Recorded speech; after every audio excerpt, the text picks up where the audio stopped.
YCP నాయకులు వ్యక్తిగత దూషణలకు దిగుతున్నారని AP BJP రాష్ట్ర అధ్యక్షురాలు పురంధేశ్వరి అన్నారు. దీనిపై తమ పార్టీ హైకమాండ్కు ఫిర్యాదు చేశామన్నారు. తెలంగాణలో జనసేనతో పొత్తులో ఉన్నామని తెలిపారు. ఆంధ్రప్రదేశ్ అవినీతిమయంగా మారిందని, ఇసుక మాఫియా మద్యం దోపిడీ జరుగుతోందన్నారు.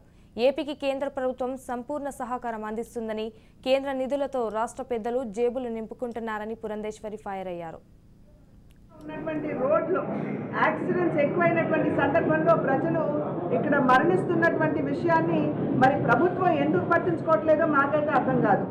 అదేవిధంగా అమృత్ పథకం కింద 9,292 నీటి కుళాయిలకి ఇక్కడ శ్రీకాకుళంలో కేంద్ర ప్రభుత్వం నిధులను మంజూరు చేయడం జరిగింది. అది మాత్రమే కాకుండా 5.43 కోట్ల రూపాయలు అంటే దగ్గర 5.5 కోట్ల రూపాయలని ఇక్కడ 3 పార్కులు అభివృద్ధి చేయడానికి మరి కేంద్ర ప్రభుత్వం నిధులు ఇచ్చింది. అదేవిధంగా ఈ జిల్లాలో ఉన్నటువంటి పేదవారికి ప్రధానమంత్రి ఆవాస్ యోజన కింద 1,08,000 పైచిలకు ఇళ్లని మంజూరు చేయడం జరిగింది. ఇవాళ ఇళ్లకి సంబంధించి భారతీయ జనతా పార్టీ ప్రశ్నిస్తుంది.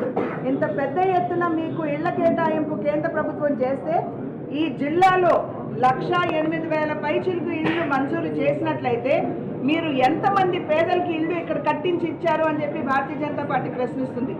ఎందుకంటే ఏదైతే ఆ లేఅవుట్ల లెవెలింగ్ కావచ్చు, ఆ పనులన్నీ ఏవైతే చేస్తున్నారో అది కేంద్రం ఇచ్చేటువంటి రూరల్ ఎంప్లాయ్మెంట్ గ్యారంటీ యాక్ట్ కింద అంటే ఉపాధి హామీ కింద ఇచ్చేటువంటి వనరులనే వినియోగిస్తున్నారు. కానీ వారి వాటాగా ఇవ్వాల్సినటువంటి ప్రతి ఇంటికి ఇవ్వాల్సినటువంటి 30,000 రూపాయలు అయితే ఇప్పుడు అసలు రాష్ట్ర ప్రభుత్వం ఇచ్చేటువంటి దాఖలాలే లేవు.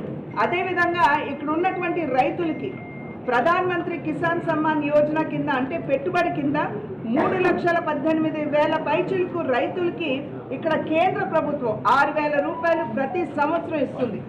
రాష్ట్ర ప్రభుత్వం ఇవ్వాల్సినటువంటి అంటే జగన్మోహన్ రెడ్డి గారు ఏమని చెప్పారు,